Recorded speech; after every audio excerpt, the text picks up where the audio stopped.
South Asia is on fire. One by one, governments are being shaken, leaders are being challenged, and people are taking to the streets.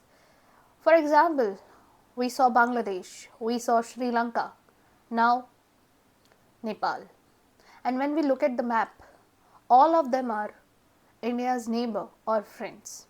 Namaskar, you're watching the Unfiltered Talk with Rishika. Social media ban and spark of protest. Nepal has plugged into one of the most historical, serious political and social crises in the history. The unrest began earlier this week when KP Oli Sharma's government banned 26 social media platforms, including Facebook, WhatsApp, and the youth's favorite, Instagram. Officials claim that the platform had failed to register local authorities, but millions of youth of Nepalese, this felt like a direct attack on free speech and digital freedom. I was sore on my eyes, I was sore on my chest. I slept yesterday, but what about the rest? 19 people died. Imagine their parents and the whole nation. And then, outrage over a digital shutdown quickly turned into national-wide movement. Student, professionals, and civil society groups took the streets demanding not just the lifting the ban but accountability and systemic reform.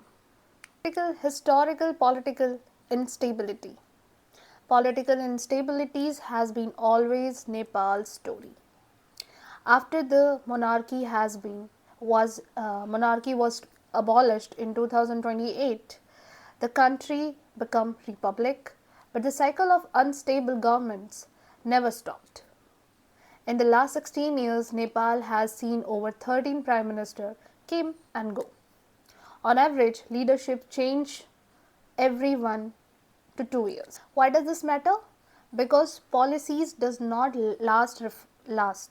Reform does not stuck. Development remains painfully slow. People grow frustrated. Each new government rest priorities and throw the old plans into chaos. And under Oli, this pattern continue.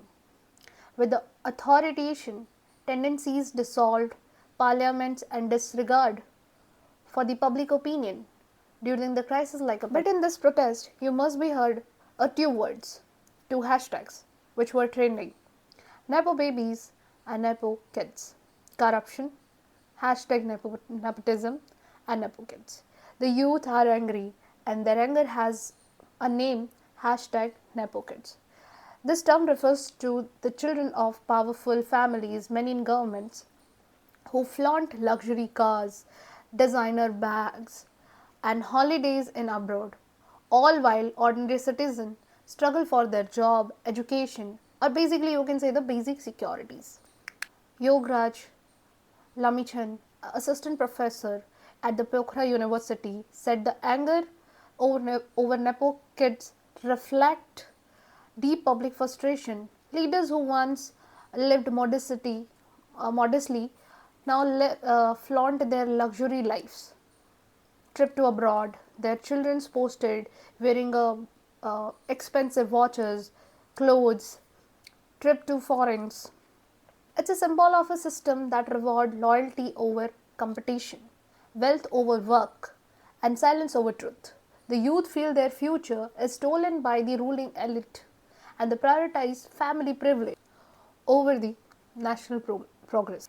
At least 19 protesters lost their life, dozens were injured, and images of helicopter flying over the capital brought back the memories of Home Minister Ramesh Lekha resigned, followed by the other cabinet minister on September 9. KP Sharma Oli facing immense pressure and announced his resignation, but the people are no longer demanding just one thing. Leaders fall. They want systematic change. Now let me tell you some economics statistics and give you some numbers. Nepal unrest is not just only political, it's deeply economic too. Unemployment is at 10.7% in 2014.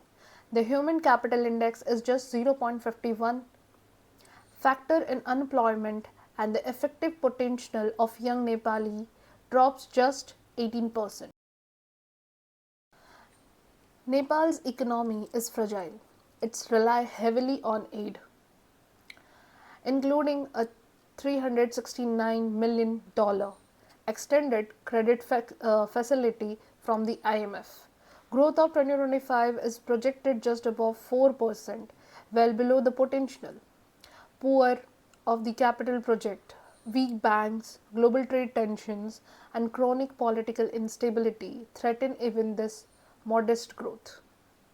For young Nepalese, degrees often do the translate into jobs. They feel trapped. Even in a system, they waste the talent while the elite enjoy the privilege and power. Educational and institutions corruption. Even education is a politicalized. Tribhuvan University, the country's premier academic institution, sees appointments dictated by political quota, not merit. Student Union, originally formed to fight autocracy, now serve as a proxy for the politics. According to Transparency International Corruptions uh, Index 2023, Nepal scored just 33 out of 100, ranking 177th out of 180 countries. That means corruption is not the expectation, it is the rule. From the government contracts to the police stations, from the judiciary to the public service, bribes and kickbacks have become the way. In Nepal, ordinary citizen cannot access basic service without paying something under the table. Businesses cannot operate freely without greasing the palms of officials. And when aid money flows from the IMF, World Bank, or donor nation, people ask where does it go? Into development projects or into the pockets of the political class? The anger you see on the streets of Kathmandu is not just about the social media ban. Again, I'm saying it is about decades of the stolen money, stolen opportunities, and stolen Future. Nepalese are not just protesting against the one prime minister, they are protesting against entire corrupt ecosystem that has kept their country poor while their so-called leaders prosperous. Their children's living luxury life. But a normal citizen of Nepal cannot get their basic need because of the corruption. Corruption is also a biggest problem in Nepal.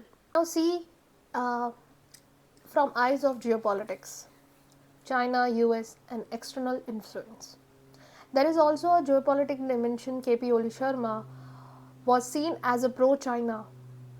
His first visit as a prime minister went to Beijing and singing onto the Belt and Road Initiative, securing $41 million and standing alongside Xi Jinping at China. Meanwhile, the US has revived its presence through the 500 million Millennium Challenge Corporation Compact, building roads, energy infrastructures. Analytics suggest that external actors may be influencing unrest and seen in Bangladesh 2024 and in Sri Lanka. Nepal's chronic instability makes it fragile ground for a foreign influence.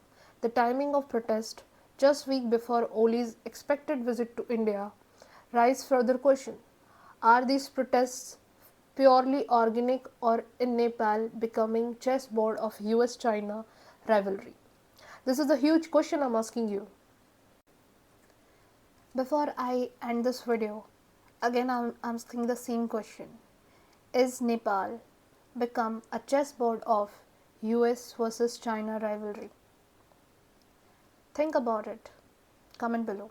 This was the Unfiltered Talk with Rishika. Jai Hind, Vande Mataram.